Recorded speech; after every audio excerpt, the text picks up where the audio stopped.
Good morning, everybody. I am just checking everything out, make sure it's working. I'm using a new platform, so I just want to make sure. Should be streaming now on Facebook and YouTube. Let me go here to my software and make sure you're able to hear me. It appears so. All right, so good morning, everybody, and welcome to the 18th episode of the Daily Grind. My name is Michael Price, and I'm going to be your host.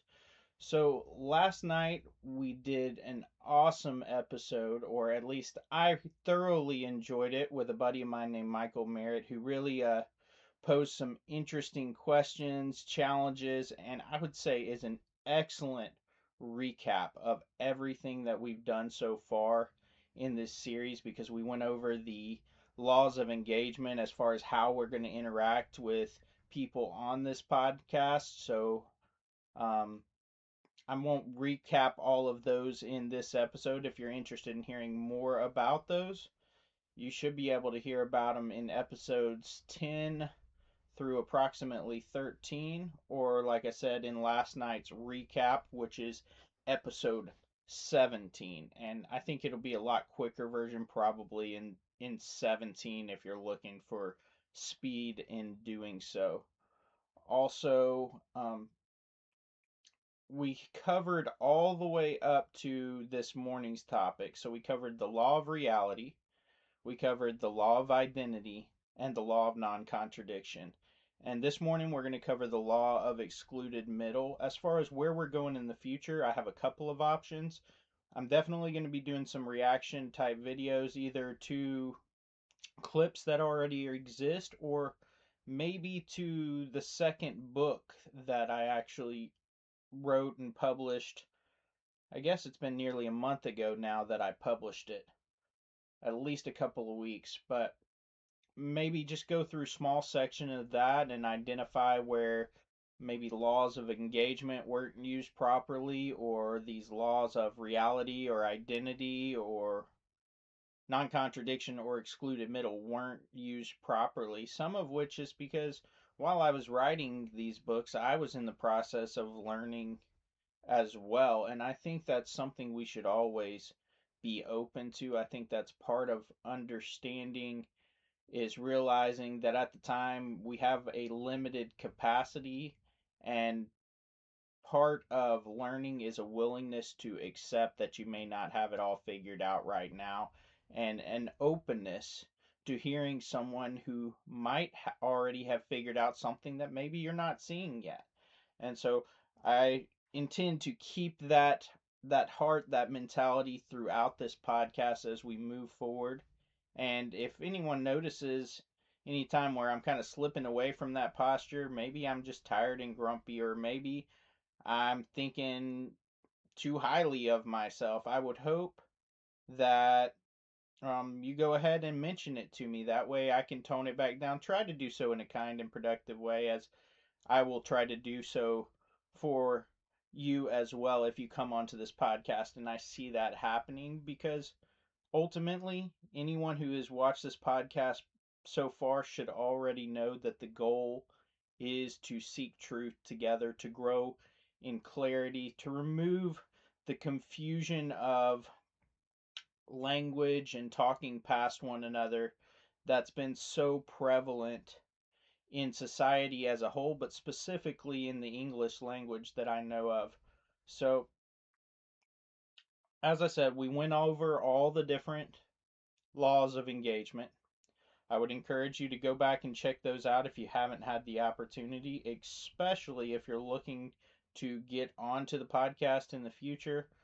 Once I do a few of these reaction videos, I'm really going to start looking more heavily for public venues. At first, I wanted to do just one public venue, and maybe that's how it'll start out. Eventually, I would like to be able to present the option for people to join in a lot of places. And while I have mentioned more about challenging the method itself and the different steps within the method, I also want to leave this open to the possibility that maybe you just want to have a discussion about your current circumstances and how, or if, the method could apply in such a way to help you make a decision about what you're currently going through.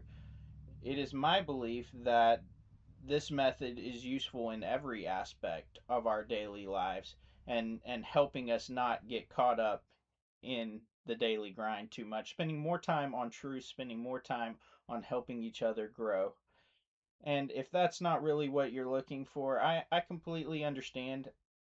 A lot of times we're just focused on surviving, paying bills, taking care of our families. It's hard to go beyond what is conditionally valid or conditionally true within the circumstances you're in. I've got to go to this job. I got to pay this bill. I've got to watch this thing over here in order to accomplish this task. And they're very specific constraints. Well, the same is true about this podcast, though, but the goal is teaching us the hierarchy of how to prioritize these constraints in order to align our life with reality instead of fighting against it and constantly colliding into the invisible walls around us because we just don't know they're there. Sometimes because we haven't been taught, sometimes we haven't figured out the correct practices in order to avoid colliding into those walls. But just like anything else, just like you're learning to drive, you have to learn to abide by the traffic laws. You may not like them, you may not agree that they're good, but someone has placed them there and you do have to abide with them or you're going to pay a cost. I can say that for sure, considering I got a ticket for not wearing a seatbelt yesterday. Um, but the same thing is so much more true and more important when it comes to truth as a whole. And I hope that you take that very seriously when you're studying it out. You don't have to study it here on this podcast. The ultimate goal isn't to get people here to listen, to win an argument. I just want to see each and every one of us grow in our knowledge of what the truth is, grow in wisdom and how to handle that truth, and grow as a community in how we treat one another, no matter what background or understanding level we come from, because we're all on a different step. And sometimes in different fields, on different categories, in different circumstances, someone may be on a higher step than you and on a lower step than in a different category. And so we have to recognize, or we don't have to, we should recognize that we greatly benefit from having conversations with one another so that we can grow in whatever category we may be lacking in. Because, likely speaking, and when I say likely, I mean incredibly likely speaking, someone is better than you in a multitude of categories, just like they are better than me in a multitude of categories, and we could gain a lot from taking the time to be willing to listen to one another. So I'll get off my soapbox for a minute. We'll get into the material here shortly. This podcast, for those who don't know, is correlated with a book series. You can find that book series at burdenofproof.co. That'll take you to the shop page of the Burden of Proof Publishing website, where you can now download the first book, The Flaw, for free. You just hit add to cart, and it'll have a couple other buttons, but it won't require any information. So you could go ahead and get that right now with no cost to yourself. If you like narrative fiction in order to learn something, maybe that would be more suitable, or you're welcome to just continue to join me here for the podcast. Also, the second book is available there as well, but it is not for free. So, I'm not going to spend too much time going over the past episodes. I'll just briefly mention what those laws are, just so we don't overlook them. Let me see if I can. Law of reality says all that is real exists. And what that means by existence is defined as that which is confined by the laws of logic. A law is a constraint or boundary. So maybe an easier way of saying this is if it's real, it's bound by logic, or all that is real is bound by the laws of logic. So then you got number 2, which is the law of identity. A thing is what it is. Another way of saying that is anything that exists is an identifiable entity. So if we break that down a little bit, identifiable means able to be recognized or defined. An entity is a thing that exists. And existence, as we said before, is that which is constrained by the laws of logic. So here it's really saying anything that is constrained by the laws of logic is able to be and is a thing that is able to be recognized and defined. Now, I pointed out on last night's episode, even a concept, a thought, a memory is a mental event which is able to be defined, but what is contained therein is not actually constrained by the laws of logic and therefore does not exist by these definitions. Then we have the law of non-contradiction, which states that two contradictory identifiable entities cannot both be true at the same time in the same sense. Simply put, a thing just can't contradict itself. And we defined all of those words in the last slide except for contradictory. So we'll say contradictory means possessing attributes that cannot logically coexist. So the example I used in last night's episode when it came to reality itself, a thing cannot be both real and not real at the same time. It is either real or it isn't real. Now, the other one is I focused in on the definition of reality that we use here when we say reality is all that exists. That means if anything comes along later and says it's part of what exists or it's what exists in the mind, then by definition it cannot be reality if we have already, or any form of reality at all, if we have already defined reality to be all that exists. Then we have today's, the law of excluded middle. If you'll give me just a moment, I'm going to try to pull up the slide so that you're able to see it here.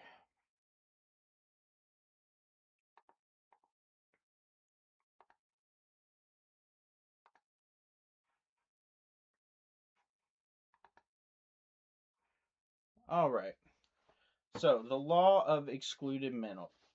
For an identifiable entity, either A or not A, no third option.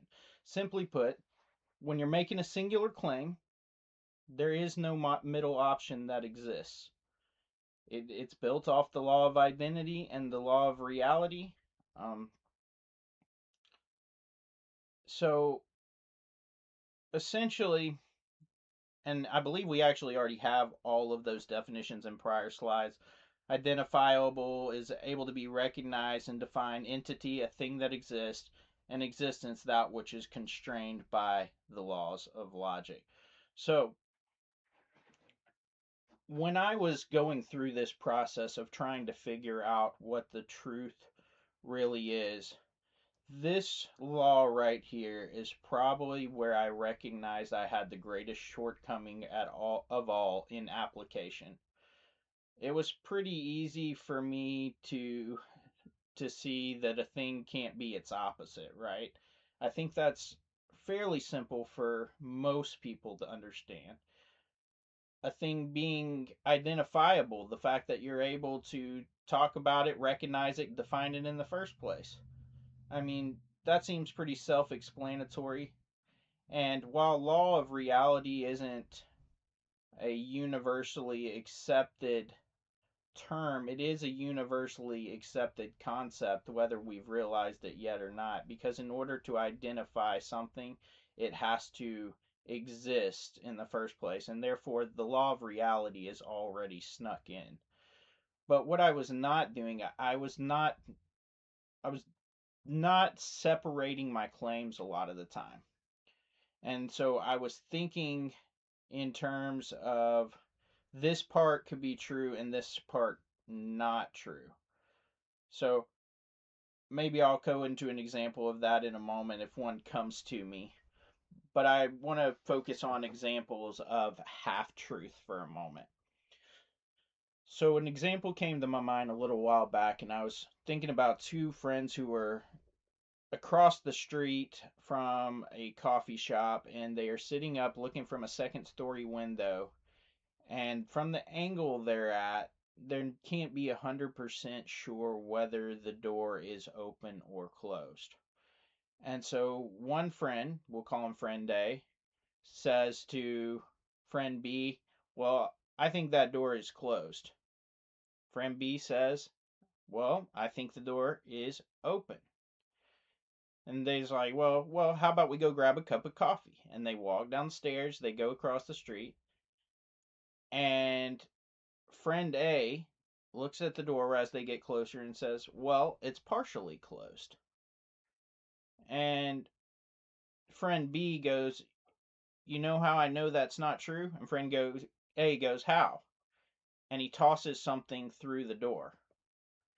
And the point was, partially closed didn't exist. It wasn't a real option. It was a way of describing something that wasn't as open before, but it's still open.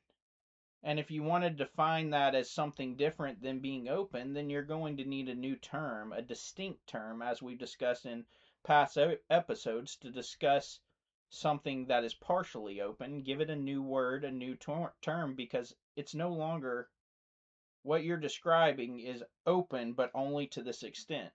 So maybe you say open 45, like it's only 45 degrees less or less open. But you would need a separate term for that because that doesn't simply mean open, nor does it simply mean closed. The same is true for a person who says that it's kind of raining when it's sprinkling. No, it's either raining or it's not raining. If you want to measure a degree and call it sprinkling, then you'll need to identify what that degree is and how you're measuring it to make sure you're staying on the same page. I know that all seems very, very tedious, and in a way it is. But if you don't manage to do this, especially when it comes to bigger conversations like the existence of reality itself, you're going to end up crossing threads with people, and there will be confusion and ambiguity in general. Things without clear definitions quickly devolve into shifting definitions, which means changing dependent on how it fits your narrative. And that may not even be intentional. We just, as human beings, we like to be right. And so we quickly shift from one definition to another in a conversation many times without even realizing that we've done it in the first place. So that was mainly what I was going to get into with the law of excluded middle this morning. Um, I think we pretty well covered it. Like I said, we're going to do some reaction videos starting tomorrow. And I appreciate anyone who has taken the time to join in and listen to this episode, and I'm looking forward to hopefully meeting and discussing some circumstances maybe that you're going through in the future, or maybe just discussing these laws these themselves and how they're built upon one another, and maybe there's something that I'm not seeing here. Maybe there's another law between these laws that needs to be placed in here that I overlooked, or maybe somehow I went from one step to another step and was actually incorrect, and that step wasn't justified in the first place. So I'm not going to get too far ahead on these before I start opening it up to more challenges, because it doesn't do any good for me to build 15, 20, how many ever steps into the future when these things haven't been challenged on a scale necessary to prove that the effort is worth moving forward in the chain. Um, Challenging them is what will allow us to know what is true and what is not true definitively. So, once again, thanks for joining in, and I hope I will see you tomorrow. sometime between 6:30 probably and 7 a.m. Could be a little earlier, a little later, on the 19th episode of the Daily Grind.